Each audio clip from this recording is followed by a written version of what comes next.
Sandy says read, and welcome to the channel, and welcome to this evening's live stream. You guys, I wanted to do this live stream just, I don't know, at the beginning of the month to do something very self-serving, something for me, for myself. Tomorrow, the electronic version of my new novel, Silver Bells, hits the streets, hits the cyber waves. I'm releasing the ebook version of Silver Bells on Friday the 13th of September for a specific reason, because it's a horror novel. Okay, it's a horror Christmas novel. So I'm releasing the ebook version on Friday the 13th of September. So in honor of that, I wanted to do something very self-serving and read for you all a chapter from the book. Yeah, that's what we're going to do during this live stream. Not right away. We're going to do some like update quick stuff here beforehand. I'm just going to give you like a quick update of what's going on around here. I have some notes. As you know, we have to have notes on this channel or I would be totally lost. You guys, in awesome and great news, I have the new ring light. It's right over here. I'm looking at it. It's blinding me, actually. I'm able to adjust the temperature, the warmth of the light, as well as the brightness of each temperature, which is very nice, very high tech, highfalutin, you might say. So I'm pleased with the new ring light. And I also got a new Ethernet cable. So this laptop computer is connected to the router in the other room. Yeah, guys, we're going all high tech for you. My hope is that by doing that, by hardwiring this system to directly into the wall, hopefully StreamYard will, I don't know, cooperate more fully with me for, the recordings and the live streams that we do here. Basically, tonight is a test. We are testing the system. So y'all, I welcome you into the chat and I thank you for coming here to test the system with me.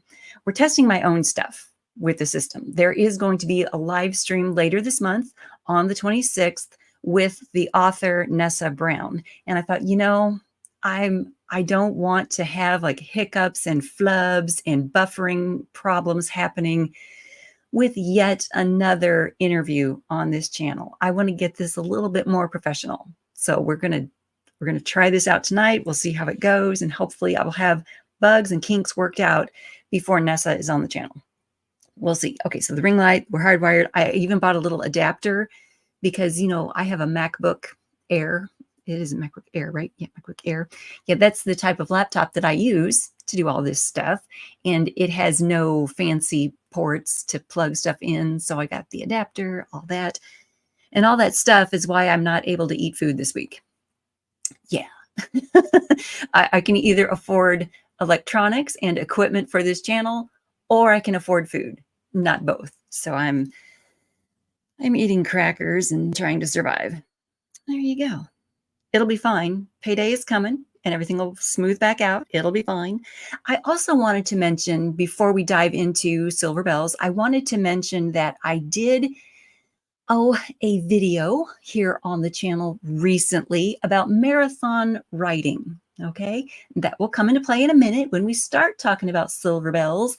But I did a video here on the channel talking to you guys about, some tips and tricks for having a successful marathon writing weekend, or marathon writing 24 hours, or marathon writing month.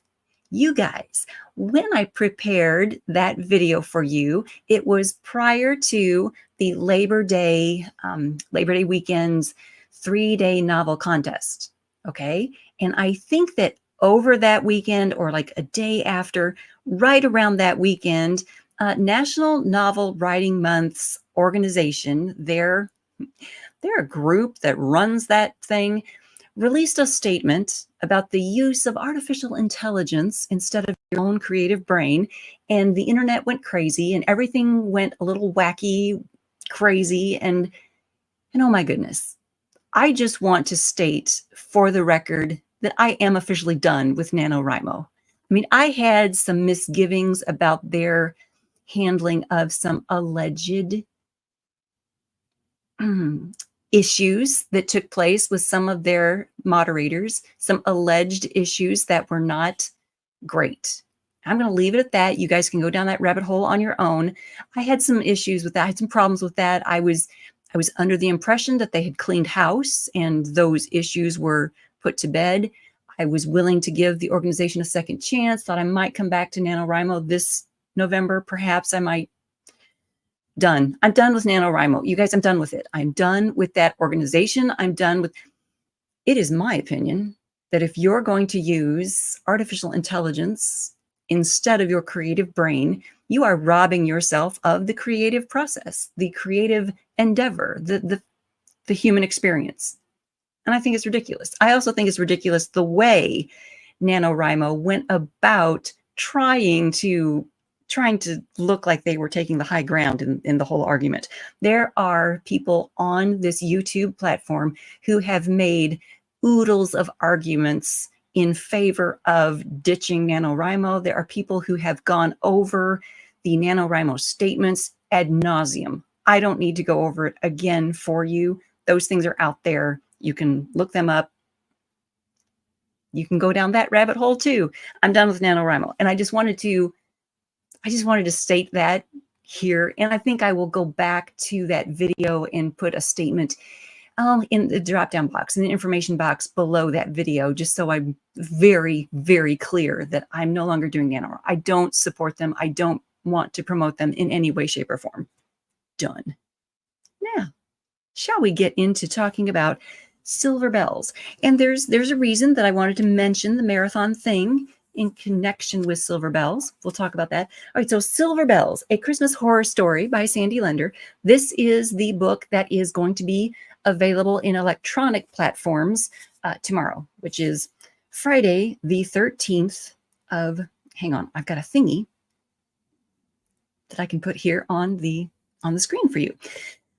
The Draft to Digital platform has a website called Books to Read. And if you go to Books to Read at the URL that appears on your screen now, that is where you can pre-order today or order tomorrow the electronic version of Silver Bells. It is also available in print right now because I apparently cannot get the book gods to align properly. The print version is available right now. You can go get it. And I started a blog tour, a book tour on multiple blogs today. That began today on the 12th. And the very first review has come in. The gal's name is Karen, but her blog is called Guatemala Paula, which I think is clever and cute. Anyway, the very first review has gone up today and it was wonderful. You guys, I was so nervous when I went to the blog to like click on it and see, oh my God, what did this person say about the book? What is this going to be? And it was wonderful. It was glowing. She gave it 5 stars and she wrote a few paragraphs supporting her 5-star review. You guys, she got it. She totally got the book, the paranormal stuff that's working in there, the spiritual warfare that's going on in there. She got it. She talked about the characters. She loved the characters. It was wonderful. It was glowing. It was a great start to my day. I was so nervous to click on that blog post, and I'm so glad that I did because it just made my day. I was relieved, but it was great. Okay. So the blog tour is happening. So every Thursday until October 3rd, there will be a new review. Cross fingers, hope that everybody who reads it likes it. Hopefully. But that was a great start to the tour, you guys. That was a relief. Okay, so the tour has started. The ebook is available starting tomorrow. The print book is available now. You can go to Amazon, Barnes and Noble, and you guys, I figured out this morning that the print version is available at Walmart. Like Walmart.com has the book, and that's amazing. I've never had distribution like that before. That's weird. That's wacky. I'm amazed. I'm surprised. I'm happy. I'm thankful, but that's weird and weird. Okay, so the print is also available. You can see that on your screen. So I am going to, let me go over here and make sure that I can see the chat window. So if anyone comes in, let me know you're here. Say hi so I can say hi and acknowledge you in the chat window. But I want to talk a little bit about how Silver Bells came about because it does involve marathon writing. Let's see, last year, 2023, over the 3-day novel weekend. So for 72 hours, I wrote the basics, the foundation of Silver Bells.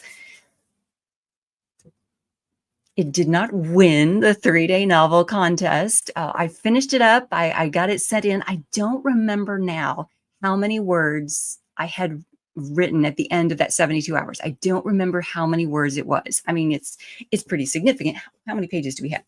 This is 216. That's about the author. Hold, please. Let me give you, I give you a character list at the end. Hang on. Should have written this down. Okay, 209. So it's 209 pages plus a little character list at the end, which there are not a ton of characters. If you're familiar with my work, I tend to have a lot of characters in like my fantasy works. There's not a ton of characters to track in here, but I gave you a character list just in case you wanted it. And there's something cute involved in it. So there you go. Oh, hi, Dwan. I'm so glad that you're here. I was feeling lonely. It's good to see you. Okay, so the marathon writing part of this came in because I did write it over the 3-day novel weekend in 2023. I don't remember how many words it was when I finished, but what I did is I got it finished and then I put it aside. I closed the file and walked away from it and just pretended that it didn't exist. I came back to it in, I think, spring of this year. I was like, okay, I need to come back and review the thing and edit the thing and add some stuff and do things to it, right? And that's what I did. And I contacted my friend, Jeff Lamar.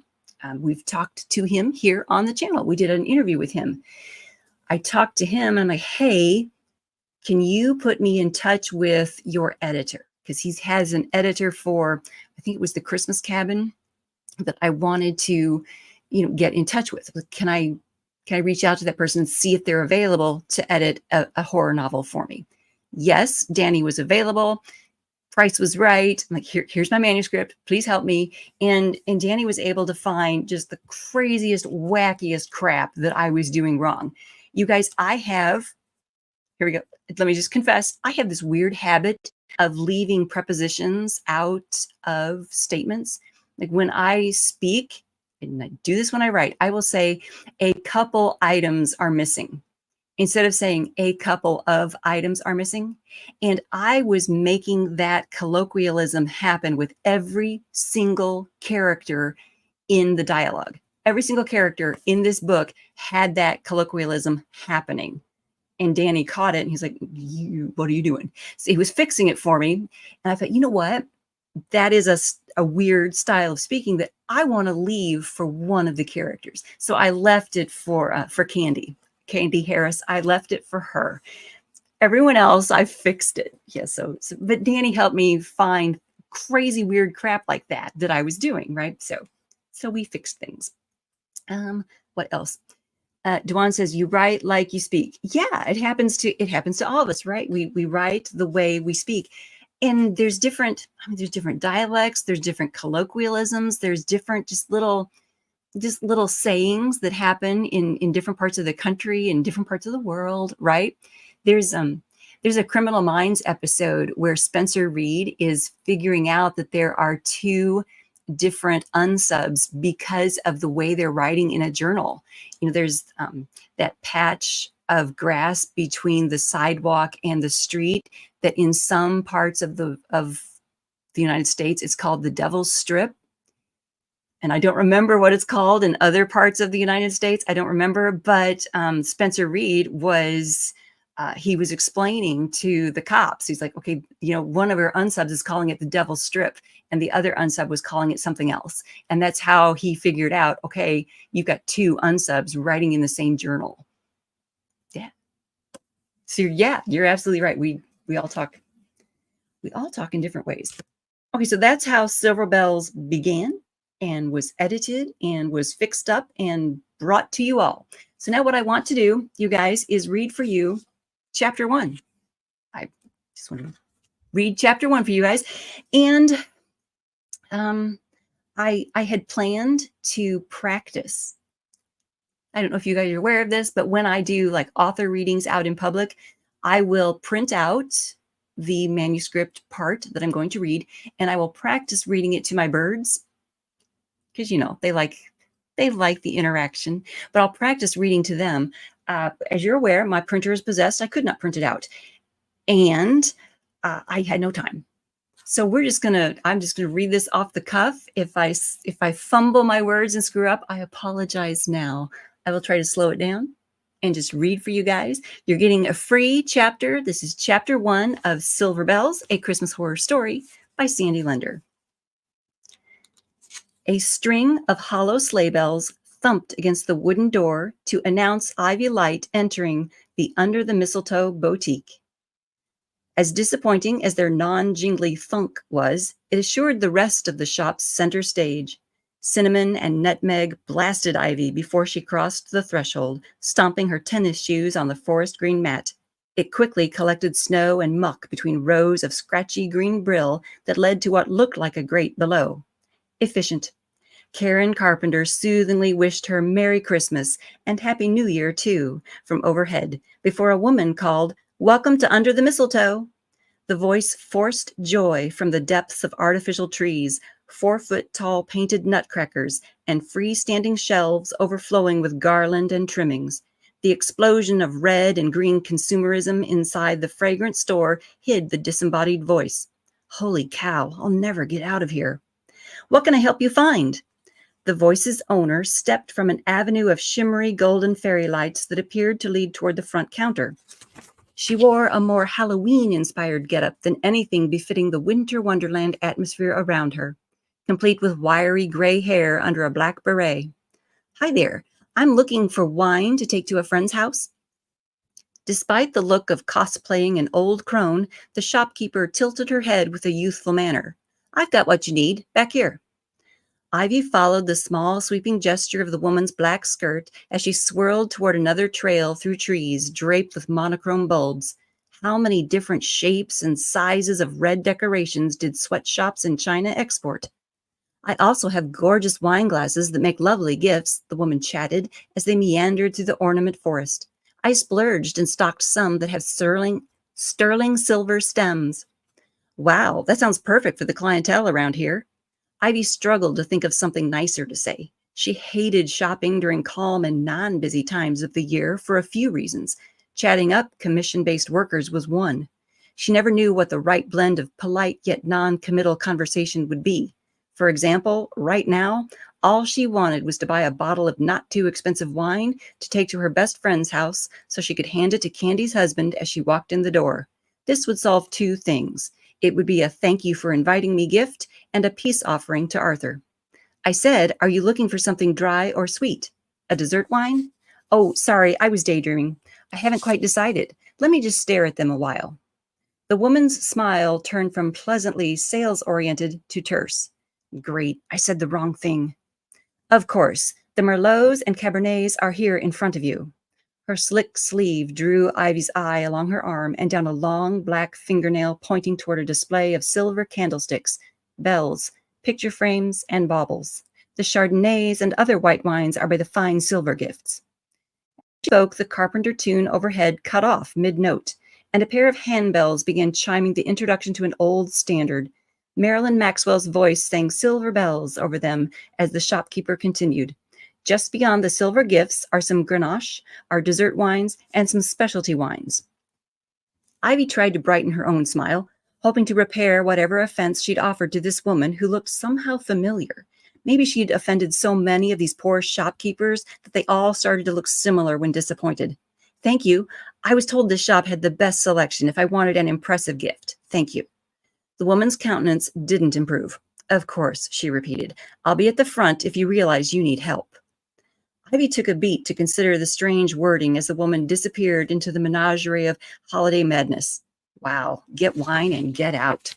She turned on her heel and smacked into a man stepping into the aisle. Their impact suggested both were moving with purpose. It jarred the table of silver trinkets enough to knock over a clanging bell and an angel performing an already precarious pirouette. "Oof. I'm sorry," he said, catching her arm in a black glove. "Holy crap. Sorry, didn't mean to slam into..."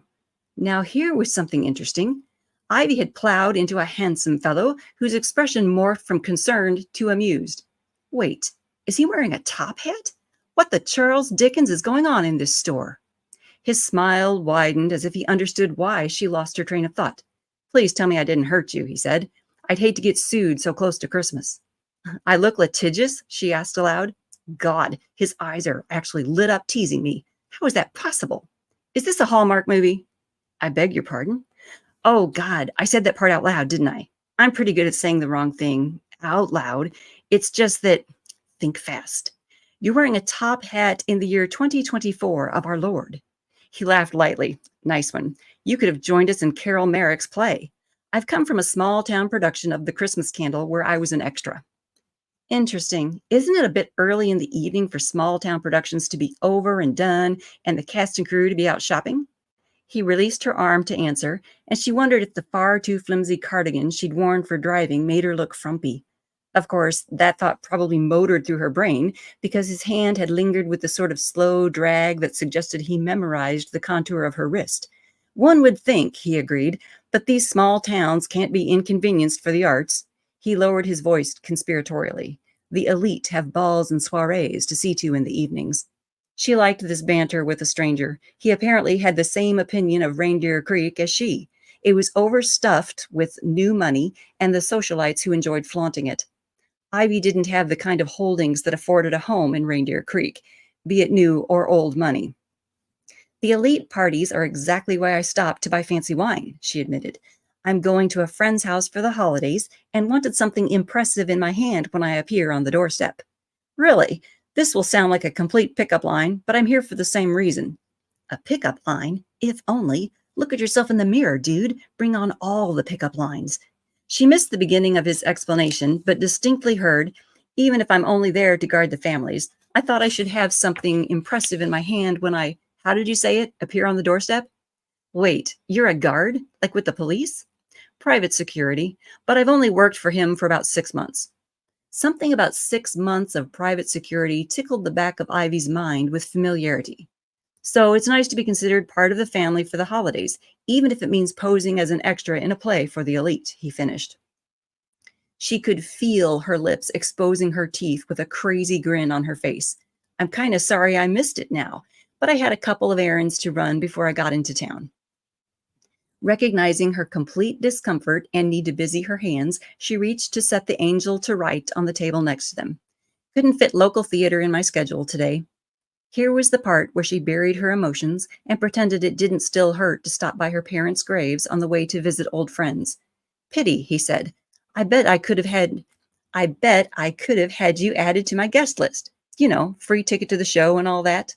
Recovering her friendly attitude, she met his smile again. The extras in the show get free tickets for family and friends. He spread his hands, palms up in open surrender. I'd give it a try. Put the kind stranger I nearly knocked over in under the mistletoe on the guest list for John Knightley and let her sit in the front. What?